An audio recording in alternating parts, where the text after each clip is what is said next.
was it your nature already to, when you have somebody that's able to, if I can use the word, check you in that kind of way, or help balance you, complete you in that kind of way, was that a transition for you, or was that, did you take it like, oh, I needed this? No, it's agonizing. Yeah. Okay. No, I hated it. Yeah. Because it's a hit to your ego every time. Yeah. It's hard for the ego. It's hard for somebody like me, again, who's just like frivolous almost and aloof in some ways, for somebody to come in and want to ground me or like, you know, challenge me in these ways or demand attention or say, you got too much going on because you're not spending enough time with me.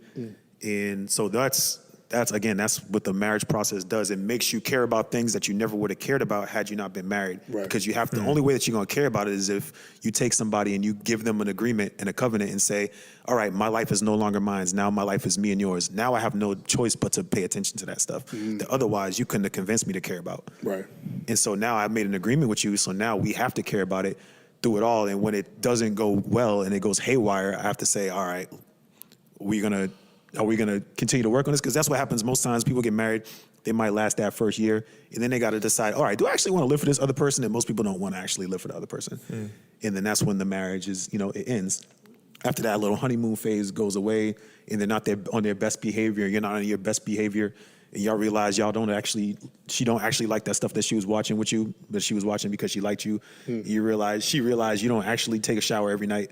You was just doing that because you want to smell good for her. You don't normally wear cologne and Old Spice. Like once all that stuff starts wearing off, then you realize, then you got to make a decision. Like, all right, am I going to fight for this person? Am I going to kill my ambitions for this person? Am I willing to change my whole routine for this person and live almost in a completely different fashion from who is innately me? Because the natural me, like we think that, you know, who I am, that's the whole state of the world, right? This is who I am and I shouldn't have to change for nobody. You know what I mean? Like everybody else needs to adjust to who I am.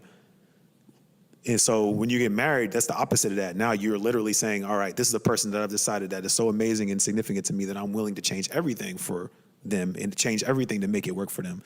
And that's an idea that's like anti-American basically at this point.